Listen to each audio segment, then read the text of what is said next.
Servus Leute und willkommen zum neuen Reifentest. Wir haben uns für euch den Continental Track Slick mal genauer angeguckt und was da rausgekommen ist, wie das Ergebnis ist, ob er taugt, ob er nix ist, das seht ihr jetzt in dem Video. Viel Spaß! Give it to me like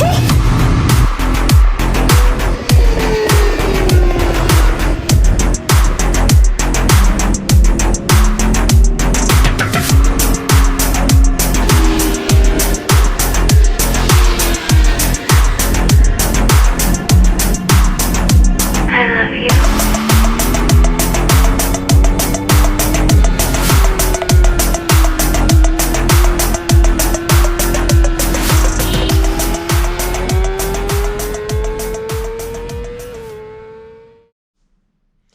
Ja, wie eben schon angekündigt, haben wir uns den Conti Track Slick eben mal genauer angeguckt. Das hat im Rahmen von dem German Moto Masters Finale in Oschersleben stattgefunden.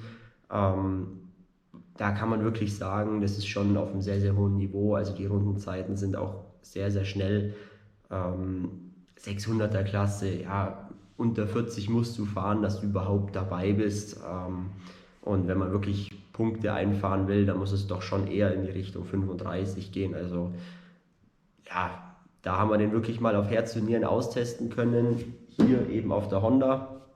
Wir hatten vorne sowie auch hinten die Medium-Mischung, wo mir jetzt aber gesagt wurde, dass vorne die Soft-Mischung ein Stück weit besser sei.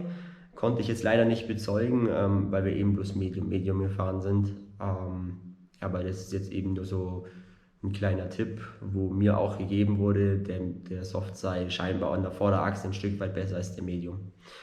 Auf jeden Fall. So die ersten Impressionen von dem Reifen waren wirklich gemischt. Also den Reifen erstmal auf die Felge zu bringen, ist gar nicht so einfach, weil der eine ziemlich harte Karkasse auch hat. Also mit so einem Handmontiergerät, wie das die meisten eben haben, da muss man sich schon ein bisschen mehr anstrengen.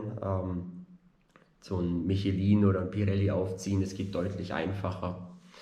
Aber ansonsten haben wir den Reifen mal so zum ersten Turn auch auf die Honda gezogen, zum Einrollen, zum Gucken, ja, wie sieht denn das aus, wie ist denn das Fahrgefühl.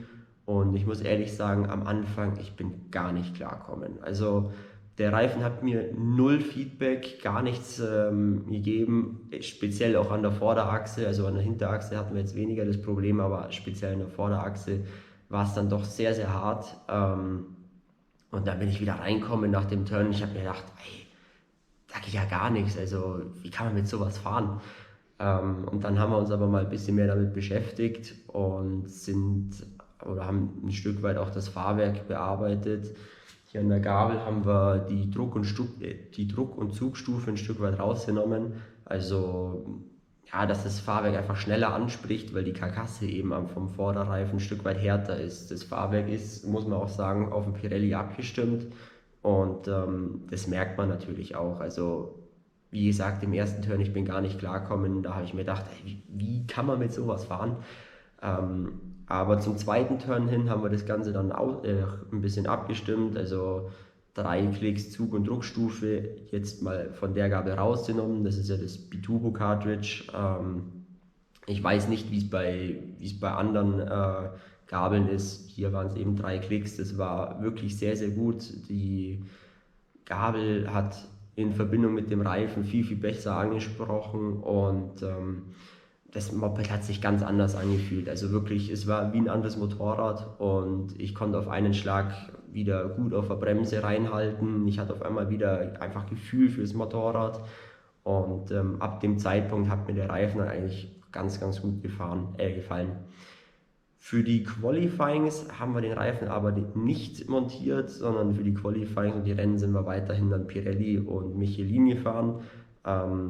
Einfach weil ja, man versucht natürlich auch da das Beste zu geben und da ist man dann natürlich mit so einem High-Performance-Reifen wie dem Pirelli besser aufgehoben. Aber ja, wenn wir jetzt mal auf die Eigenschaften von dem Reifen gehen. Also wie gesagt, wir sind vorne den Medium gefahren. Laut vielen Aussagen, wo ich dann an dem Wochenende gehört habe, sei der Soft an der Vorderachse ein Stückchen besser. Wir hatten jetzt eben nur den Medium, war das Fahrgefühl so, dass man einen wirklich guten Grip auch an der Vorderachse hat. Also man hat gemerkt, es schiebt nichts und es passt einfach alles.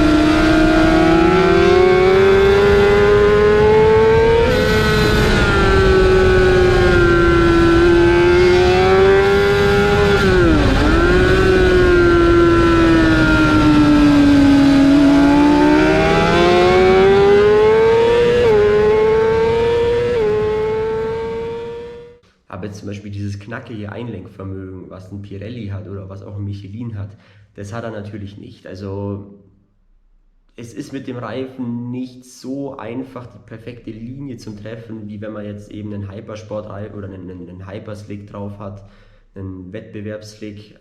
Da muss man natürlich ein paar Abstriche nehmen.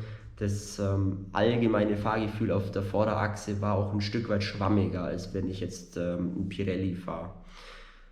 Kann man, oder am besten beschreibt man es eigentlich so, man bremst in die Kurve rein, man bremst auch spät, aber man hat immer so ein bisschen das Gefühl, wenn man dem Reifen richtig, richtig viel Last gibt, dass die Front, ja, dass die kurz vorm Wegrutschen wäre einfach. Man hat einfach wenig Gefühl dafür. Sie ist nicht kurz vorm Wegrutschen, also jedes Mal, wenn ich dann später auf die Bremse gegangen bin und härter auf der Bremse war und weiter in die Kurve reinbremst habe, das hat der Reifen super mitgemacht, also da gab es gar nichts, aber man hatte irgendwie, der Reifen hat einfach nicht so dieses Feedback gegeben, wenn man wirklich spät und hart auf der Bremse war. Also wenn man mehr reinlaufen lässt und jetzt nicht so stark auf der Bremse ist, da hat der Reifen ein super Feedback gegeben, aber eben dieses richtig harte mit viel Druck, das mochte er jetzt im Fall von der Honda nicht so. Ansonsten von den Reifenluftdrücken sind wir auch an der Vorderachse sowohl auch auf der Hinterachse die ganz normalen Richtwerte von Conti gefahren.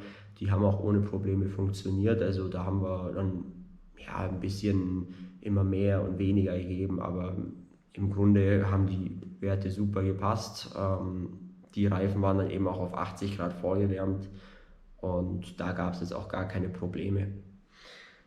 Ja, so viel mal zum Vorderreifen.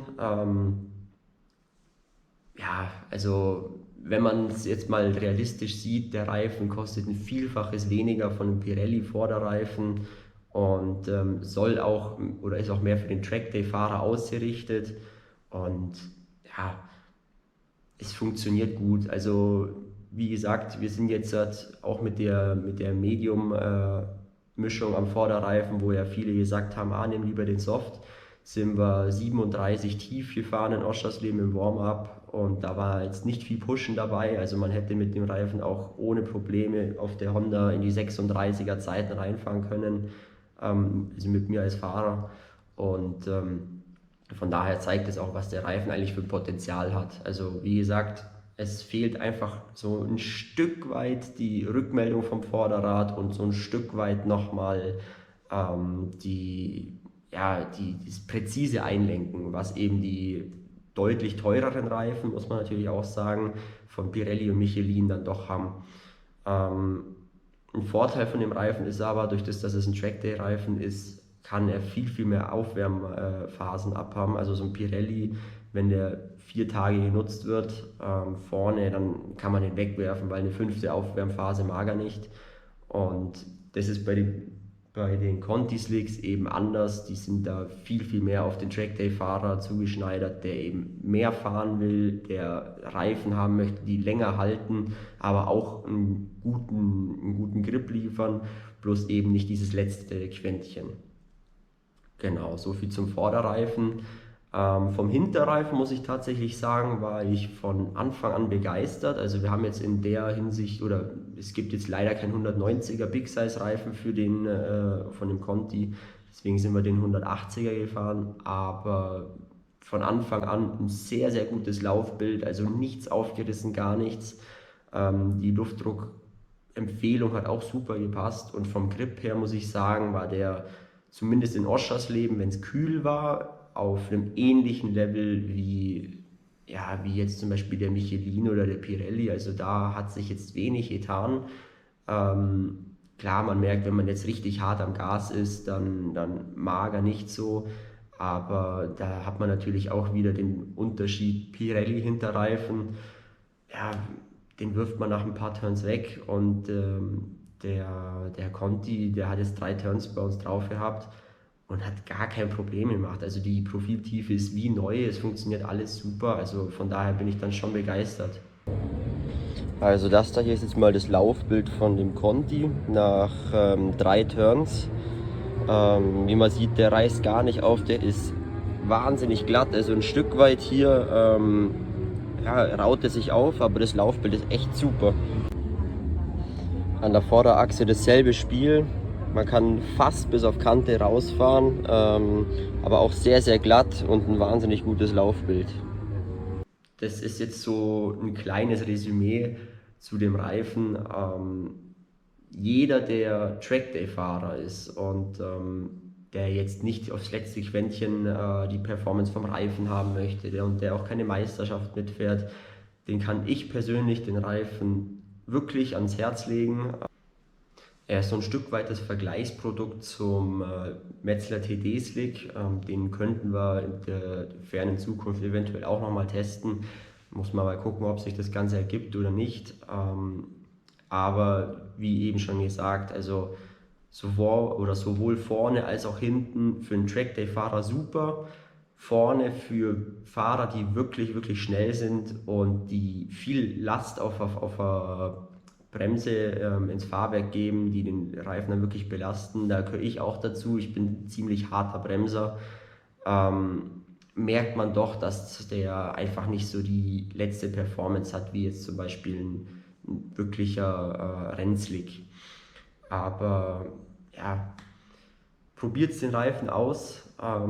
Ich persönlich war wirklich begeistert. Ich habe im Vorfeld mir gedacht, mal gucken, von Conti hört man ja recht wenig, also taugt es was, taugt es nicht, aber ich war jetzt dann wirklich begeistert und gerade für einen Jahresanfang, wo es kalt ist oder fürs Jahresende, wo es auch wieder nicht so warm ist, taugt er meiner Meinung nach auch für schnelle Fahrer ein Stück weit mehr, als wenn ich jetzt mir hier irgendwie so ein Pirelli Diablo Superbike drauf schnall, einfach weil man da natürlich da sind keine Rennen mehr, da ist nichts mehr, da will man einfach nur noch frei fahren.